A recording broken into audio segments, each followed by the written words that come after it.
اعوذ باللہ من الشیطان الرجیم بسم اللہ الرحمن الرحیم وما خلقنا السماء والارض وما بینہما باطلا، اور ہم نے جو کچھ کے آسمانوں میں ہے اور زمین میں ہے اور جو کچھ ان کے مابین ہے اسے بیکار پیدا نہیں کیا۔ اب یہ وہی لفظ آ گیا ہے دوبارہ جو سورہ آل عمران میں تھا، ربنا ما خلقت ھذا باطلا سبحانک فقنا عذاب النار۔ اس کے علاوہ سورہ مومنون میں آ چکا ہے، افحسبتم انما خلقناکم عبثا وانکم الینا لا ترجعون۔ تو یہ عبث اور بیکار کام کرنا اللہ کی شان سے بہت ہی سمجھیے کہ بعید ہے۔ ذالک ظن الذین کفروا، یہ گمان تو ان لوگوں کا ہے جنہوں نے کفر کیا ہے۔ فویل للذین کفروا من النار، تو ہلاکت اور بربادی اور تباہی ہے ان کافروں کے لیے آگ کی۔ ام نجعل الذین آمنوا وعملوا الصالحات کالمفسدین فی الارض، ذرا یہ سوچیں کیا ہم ان لوگوں کو جو ایمان لائے اور جنہوں نے نیک عمل کیے بنا دیں گے ویسا جیسا کہ وہ لوگ ہیں کہ جنہوں نے زمین میں فساد مچایا؟ یعنی یہ سوچو کہ دنیا میں کچھ لوگ ہیں نیکوکار ہیں، بھلائی کے کام کر رہے ہیں، کچھ ہیں بدماش ہیں، شریر ہیں، بد امنی پیدا کرتے ہیں، لوٹ مار کرتے ہیں، لوگوں پر ظلم کرتے ہیں۔ تو اگر آخرت نہ ہو تو پھر تو بڑا ظلم ہو گیا۔ یہ نیکوکار تو گھاٹے میں رہ گئے، بدماش عیش میں رہے، جن کے لیے کوئی اسکروپلز نہیں ہے، کوئی اصول نہیں ہے، ان کے لیے نہ دیانت ہے نہ امانت ہے، کچھ نہیں ہے۔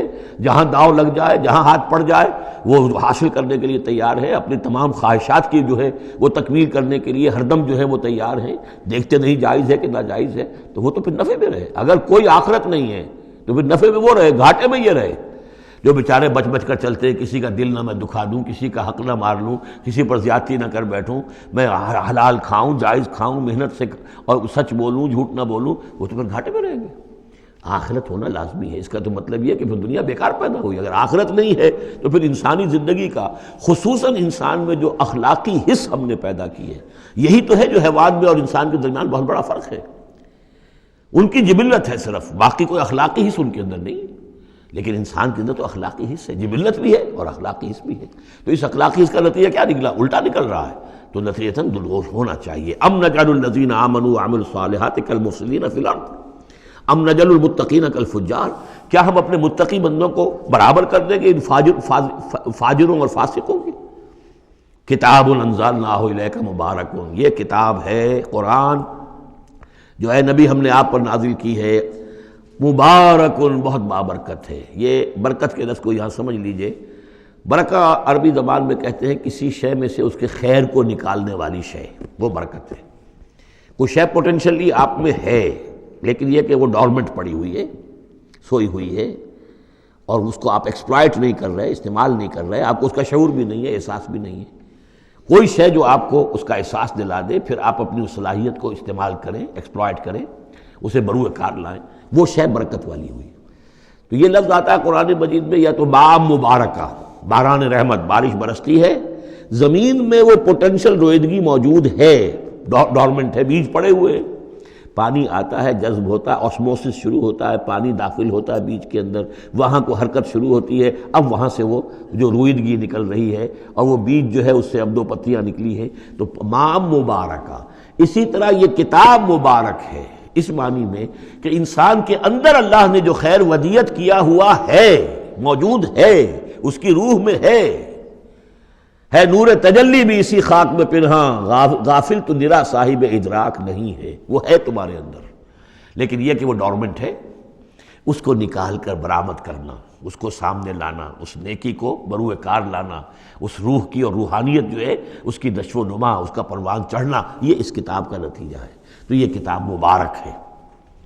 کتاب انزلناہ الیک مبارک لیدبروا آیاتہ ولیتذکر اولو الالباب، یہ مبارک ہے، بابرکت ہے، تاکہ وہ تدبر کریں اس کی آیات پر، اور تاکہ جو ہوش مند لوگ ہیں وہ اس سے سبق حاصل کریں۔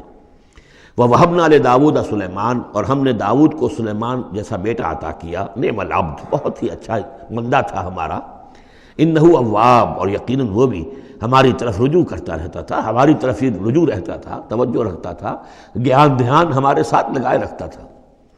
اذ ورد علیہ بالعشی الصافنات الجیاد، جب یہ کہ شام کے وقت ان کے سامنے پیش کیے گئے، یعنی جیسے انہوں نے پہلے ہم پڑھ چکے ہیں کہ انہوں نے اپنی فوجوں کی انسپیکشن کی تھی، تو وہ فوجیں کہ جو انسانوں کی بھی تھیں، جنوں کی بھی تھی، یوزعون، ان کی ریجیمنٹس بنائی گئی تھیں، بٹالینز بنائی گئی تھیں، اس میں پرندے بھی تھے۔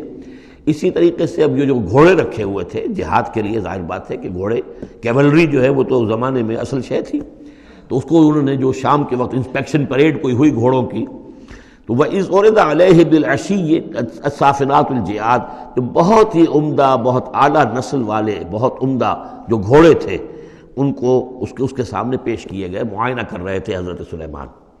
فقال انی احببت حب الخیر عن ذکری، عن ذکر ربی۔ ہوا یہ کہ اس میں کچھ دیر ہو گئی، شام کا وقت تھا اور سورج جو ہے وہ غروب ہو گیا، عصر کی نماز ان کی قضا ہو گئی، جیسے کہ حضور کی عصر کی ایک نماز قضا ہوئی تھی غزوہ احزاب میں، اور اس پر حضور نے لعنت فرمائی تھی پھر کفار پر کہ ان کی وجہ سے ہماری آج عصر کی نماز، اور خاص طور پر جس کو صلاۃ الوسطیٰ عام طور پر چونکہ گمان ہے، وہ آج ہماری قضا ہو گئی، تو عصر کی نماز ان کی قضا ہو گئی۔ تو انہوں نے کہا کہ مجھے یہ جو حب الخیر، یہ خیر ہے نا، یہ گھوڑے جو ہیں یہ خیر ہے، دولت ہے، ایک آدمی کی بہت اچھی جو ہے پونجی ہے، اس کی محبت نے انی احببت حب الخیر عن ذکر ربی، میں اس کی محبت میں اتنا مصروف ہو گیا، اتنا مشغول ہو گیا کہ اپنے رب کا ذکر جو ہے وہ بھول گیا۔ حتیٰ توارت بالحجاب، حتیٰ توارت الشمس بالحجاب، یہاں گویا کہ سورج کا لفظ محذوف ہے، یہاں تک کہ سورج جو ہے وہ تو چھپ گیا، اوٹ میں آ گیا۔ ردوہا علیہ، تو اس میں انہوں نے کہا کہ ذرا واپس لاؤ ان گھوڑوں کو۔ فطفق مسحا بالسوق والاعناق، تو اب وہ لگا تلوار مارنے ان کی گردنوں پر اور ان کے پیروں پر۔ اس کو سمجھنا چاہیے کہ غلبہ حال میں یہ کیفیت ہوئی۔ اس کی بھی تعویل کرنے کی بہت کوشش کی گئی کہ نہیں وہ تو پوچھنے کے لیے ان کی گردن گویا کہ اور ان کو چوم چاٹ رہے ہیں، تو انہوں نے جو ہاتھ چلائے تھے ان کی گردن اور جو ان کے پاؤں، جیسے کہ آدمی جب یعنی بہت ہی گھوڑا بہت اعلیٰ نسل کا ہو تو آپ ہاتھ پھیرتے ہیں اس کے اوپر، تو اس سے ایک اپنائیت کا احساس اس کے اندر بھی پیدا ہوتا ہے۔ تو یہ جو نہیں، یہ بات نہیں ہے، بات سیدھی وہی ہے کہ جو یعنی خام خواہ اس میں ضرورت نہیں ہے، جیسے کہ غلبہ حال کسی وقت ہو جاتا ہے، خام خواہ تعویل کی کیا ضرورت ہے۔ جیسے حضرت عمر کا معاملہ ہو گیا تھا کہ غزوہ احد میں تلوار پھینک کر بیٹھ گئے کہ اب جب محمد ہی قتل ہو گئے صلی اللہ علیہ وسلم تو اب اور کس کے لیے لڑنا ہے؟ حالانکہ لڑنا تو اللہ کے لیے تھا، محمد کے لیے تو نہیں لڑنا تھا، لیکن ایک طرح طبیعت ہوتی ہے ایک وقت میں احساسات اور جذبات کا ایسا غلبہ ہو جاتا ہے۔ وہی غلبہ ان پر ہوا ہے حضور کے انتقال کے وقت، وہ بھی تلوار کھینچ کے بیٹھ گئے تھے کہ جو شخص کہے گا کہ محمد کا انتقال ہو گیا گردن اڑا دوں گا۔ وہ تو پھر حضرت ابو بکر آئے ہیں، انہوں نے پھر آ کے خطبہ دیا ہے، اور خطبے میں وہ آیت بھی پڑھی ہے وما محمد الا رسول قد خلت من قبلہ الرسل افإن مات أو قتل انقلبتم على أعقابكم، اور ساتھ ہی پھر انہوں نے یہ خطبہ دیا کہ من کان یعبد محمدا فإن محمدا قد مات ومن کان یعبد اللہ فإن اللہ حی لا يموت۔ کوئی شخص اگر محمد کو پوجتا تھا، محمد کی عبادت کرتا تھا، تو وہ سن لے محمد کا انتقال ہو گیا، اور جو کوئی اللہ کو پوجتا تھا اور اللہ کی بندگی کرتا تھا اس کو جان لینا چاہیے اللہ پر کبھی موت واقع نہیں ہوگی، وہ زندہ رہنے والا ہے۔ تو یہ غلبہ حال کی ایک کیفیت ہے کہ اسی کیفیت میں کہ میری یہ نماز جو ہے یہ چھوٹ گئی ہے۔ بہرحال یہ دونوں میں نے آپ کے سامنے رکھ دیے ہیں۔ صدق اللہ العظیم۔